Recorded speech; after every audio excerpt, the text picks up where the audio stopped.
Hey everyone, Ares.Reigns here, making a video for the reasons why I purchased a low CC motorcycle. I get a lot of criticism as to why I buy a cheaper motorcycle. The people always tell me just get a 600 flat out, go buy an R7, go buy a 650, a Ninja 650, buy a CBR 600, etc. And I'm like, well, I'm no experience to bikes. I mean, I've just started riding 5 months ago. So why would I ever put myself in a predicament where I have to control a powerful machine that has way too much power, high top end power, higher torque, that I barely touch the throttle, which I have no control or no experience on throttle maintenance, and just whack the throttle, and all of a sudden here I am doing a dank wheelie, and I end up colliding. I have no control over the bike. So there you go, my riding career is over. Not to say that you can't hurt yourself with a low CC bike, hence why I'm making these videos, because I'm currently down right now. I can't ride. I'm waiting for my bike to get back with inspection for seeing if it's a total loss. I already have a bike in mind. I went riding this weekend. I did not bring my helmet. It was not my intention because I'm hurt. So I decided to just go take a look at new sports bikes, something that's within my price range, something not too crazy. I found a Ninja 400, which I like. And I'm not gonna lie, I like that bike. It's a good bike, fun bike. I went out for Kawasaki's riding days or fun days, fun bike days at Fun Bike Center in Kearney Mesa in San Diego, California, and I had a lot of fun. And it was perfect because my confidence level was a little low. So riding in a group with hand signals and actually like just taking our time, not going super fast. We went to the highway. We had a super fast speed that we just went like tops of 80 miles per hour, and it didn't last more than like 10 seconds, and that's it. And then our turns, I practiced turns at 20 miles per hour. I practiced a sharp turn, same exact turn that I got my accident into, but out in the street at like 25, 30 miles per hour. And you know what? There is no shame with riding slow. No shame. When you're doing your turn slow and everything, let everybody criticize you. You ride your comfort level. If once you start feeling the confidence that you need to actually hang to the side and keep the bike upright, look at where you're going and turning, then that's a whole different story. And you start building the speed. You gradually graduate to that speed. You start off at 25, then you build to 30. I could do 40, but know your limit. Like my limit, honestly, that's how I got into my accident. I'm gonna show you in another video of what happened. But I'm diverting here. I digress. We're talking about the reasons for low CC bikes. Reason number one, why would I get a low CC bike? Number one, lack of experience. Not having the experience ever ridden a motorcycle and jumping straight to a high-powered 600 and above CC bike, that's just signing your death sentence. You just want to commit suicide, pretty much. Do you know how many people I have spoken to at work that told me that they started off on an R6 or a Gixxer 600 and they end up crashing and they quit riding sports bikes? They rather ride Iron 883 Harley Davidson or a Honda Rebel 1100, which is a decent power. It's equivalent to riding a 600, but cruiser. They all switch over to that kind of lifestyle because they don't want to race anymore. They don't want anything fast like that. Me, I'm not a cruiser fanatic. I don't like cruiser bikes. I feel like it's too low speed for me. It's not really, trust me. They're fast, but I like something with a racing pedigree, something with reputation. And to me, Honda, Yamaha, Kawasaki, their reputation precedes them. Triumph with Moto 2, they're good, you know? Lack of experience. So I have the lack of experience. People ask me, jump to a higher CC bike. And I'm like, well, have you mastered your 600 CC motorcycle? Have you mastered low speed maneuvering, guiding between cones? I even had a buddy who went to the CHP course, the advanced course, him riding 7 or 8 years. And the first thing he said was, F that course. That was one of the toughest courses I ever taken. I can't U-turn with my bike. And I'm like, well, you probably just never practice. I wanted to say that I didn't because who am I to tell him? I've only been riding 5 months. The guy's been riding 7 years. Who am I to tell him? So lack of experience. I bet if I would have brought my MT-03, I would have been fine. I probably would have held my own. I would have had a hard time, but I would have held my own because I do it at least every other day. If I see that I have time, I lay the cones out down at the park by my house and I start doing low speed maneuvers. I start doing U-turns, tighter U-turns, try to get as low as possible with the bike upright so that way I don't lose traction or stability. Lack of experience, it says it all. That's why I bought a low CC bike. And number 2 on the list, I needed just to transport myself to work. Dan, gas has been high. It's been like $5.15 for premium. And my car uses premium. My wife's car uses premium. We're spending about roughly, my SUV, about $80 to fill up the entire tank. That's insane. While I've been riding my motorcycle, I've only been spending a total for 1 week, 15. That's 1500. $15 on gas a week. In the SUV, I went almost 3 weeks without filling up the tank. Another reason is it's cheap. And I just said it right there. Gas is cheap. Maintenance parts are cheap. They come in quickly. They expedite, especially Japanese bikes. They come in quicker. The parts come in quicker. They're everywhere. We have a bunch of motorsports stores here in San Diego. Parts, you can get them like that. I've gotten parts within a day. I even ordered parts through Babbitt.com, and the parts came in within 5 days. Instead of overnighting from Italy and getting charged an extra $100 premium just to get it brought over here. If you buy a Ducati, an MV Agusta, or even a Moto Guzzi, Aprilia as well. Number 4, it could be a track weapon.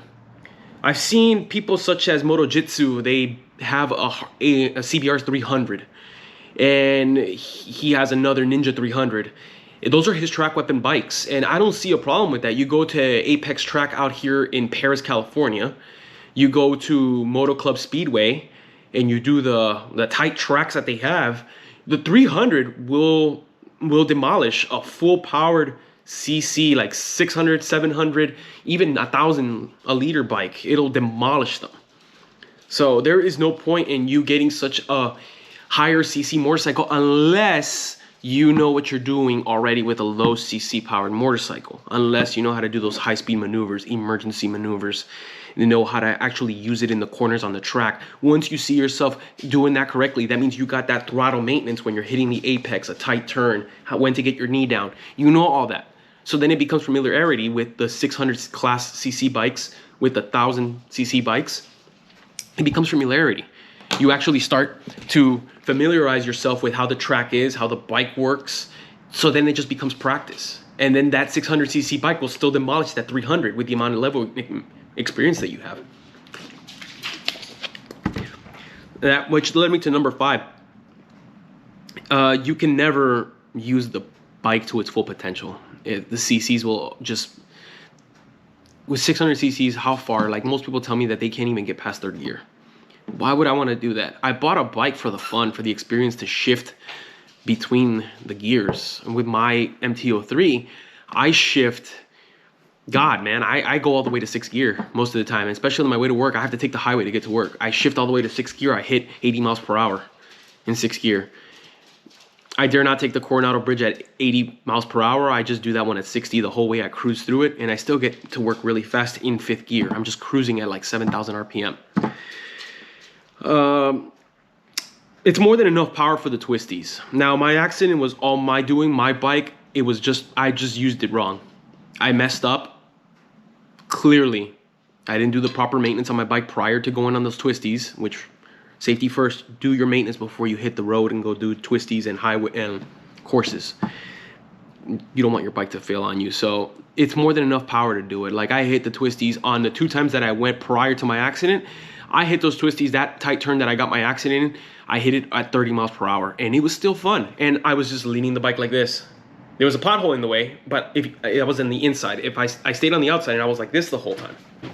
Bike like this, 30 miles per hour, looking at where I'm going, chin facing the direction that I'm trying to go, and just going.